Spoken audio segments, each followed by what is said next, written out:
ಸ್ನೇಹಿತರೆ, ನಾನು ನಿಮ್ಮ ಪ್ರೀತಿಯ ಮ್ಯಾಜಿಕ್ ರಮೇಶ್. ಇಂದಿನ ಸಂಚಿಕೆಯಲ್ಲಿ ನೆಲ, ಜಲ, ಪ್ರಕೃತಿ ಬಗ್ಗೆ ಮಾತನಾಡಲು ಬಂದಿರುವೆ. ಈ ನೆಲ, ಈ ಜಲ, ಈ ಮಣ್ಣು ನಮ್ಮದು, ರಕ್ಷಿಸುವ ಹೊಣೆಗಾರಿಕೆ ನೀವೇ ಹೇಳಿ ಯಾರದು. ನೀರು, ಗಾಳಿ, ಮಣ್ಣು ಈ ಮೂರು ವಸ್ತುಗಳನ್ನು ಪ್ರಕೃತಿ ನಮಗೆ ಕೊಟ್ಟಿರುವ ಅಮೂಲ್ಯವಾದಂಥ ವಸ್ತು. ತಂತ್ರಜ್ಞಾನ, ವೈಜ್ಞಾನಿಕ ಬೆಳೆಯುವ ಭರದಲ್ಲಿ ಮನುಷ್ಯ ದುರಾಸೆಗೆ ಬಲಿಯಾಗಿ ನೀರು, ಗಾಳಿ, ಮಣ್ಣು ಇವನ್ನು ಕಳೆದುಕೊಳ್ಳುತ್ತಿದ್ದೇವೆ. ಇಂತಹ ಸಂದರ್ಭದಲ್ಲಿ ಕರ್ನಾಟಕ ರಾಜ್ಯ ಸರ್ಕಾರ ಪ್ರವಾಸೋದ್ಯಮ ಇಲಾಖೆಯು ಹಮ್ಮಿಕೊಂಡಿರುವ ಜಲಪಾತೋತ್ಸವ ತುಸು ನೆಮ್ಮದಿಯನ್ನು ತರುವ ವಿಚಾರವಾಗಿದೆ. ಸರ್ಕಾರದ ಜೊತೆ ಸಾರ್ವಜನಿಕರೂ ಸಹ ಧ್ವನಿಗೂಡಿಸಬೇಕೆಂಬುದೇ ನನ್ನ ಆಶಯ. ಹಾಗಾದರೆ ಬನ್ನಿ ಜಲಪಾತೋತ್ಸವದ ಕಿರು ಚಿತ್ರವನ್ನು ಕೇಳೋಣ, ನೋಡೋಣ. ಮಂಡ್ಯ ಜಿಲ್ಲೆ ಮಳವಳ್ಳಿ ತಾಲೂಕಿನ ಪ್ರಸಿದ್ಧವಾದ ಗಗನಚುಕ್ಕಿ ಮತ್ತು ಭರಚುಕ್ಕಿ ಜಲಪಾತಗಳು ಕರ್ನಾಟಕದ ನೈಸರ್ಗಿಕ ಸೌಂದರ್ಯವನ್ನು ಅದ್ಭುತ ಸಂಕೇತಗಳಾಗಿವೆ. ಕಾವೇರಿ ನದಿಯ ಹೊಳೆ ಹತ್ತಿರದಲ್ಲೇ ಎರಡು ಕಡೆ ವಿಭಜನೆಗೊಂಡು ಭರಚುಕ್ಕಿ, ಗಗನಚುಕ್ಕಿ ರೂಪದಲ್ಲಿ ಹರಿಯುವ ದೃಶ್ಯ ಮನಮೋಹಕ.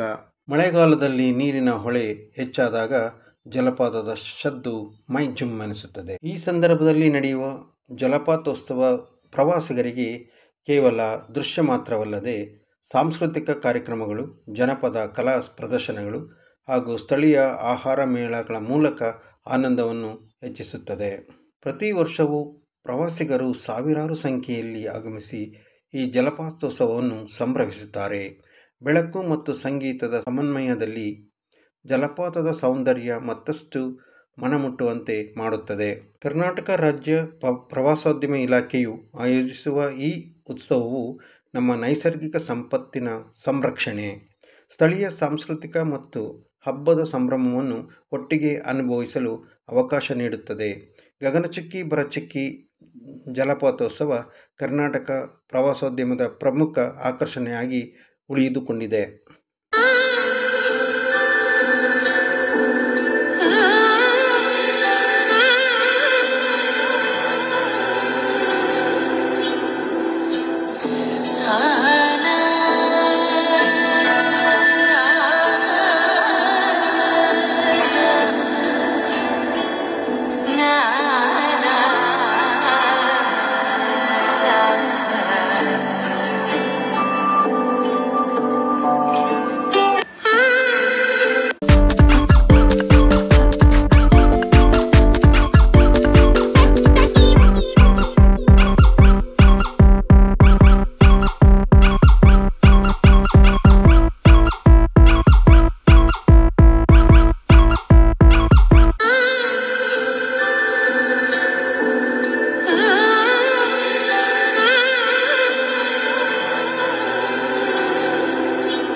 ಹಾಗಾದರೆ ಬನ್ನಿ ಸ್ನೇಹಿತರೆ, ನಮ್ಮ ಪ್ರಕೃತಿಯನ್ನು ಉಳಿಸಿಕೊಳ್ಳೋಣ. ಇಂತಹ ಕಾರ್ಯಕ್ರಮಗಳಿಗೆ ನಾವು ಕೈ ಜೋಡಿಸಿ ದುಡಿಯೋಣ. ನನ್ನ ಬಣ್ಣದ ಜಗತ್ತು ಯೂಟ್ಯೂಬ್ ಚಾನಲನ್ನು ಸಬ್ಸ್ಕ್ರೈಬ್ ಮಾಡಿಕೊಳ್ಳಿ, ಲೈಕ್ ಮಾಡಿ, ಶೇರ್ ಮಾಡಿ.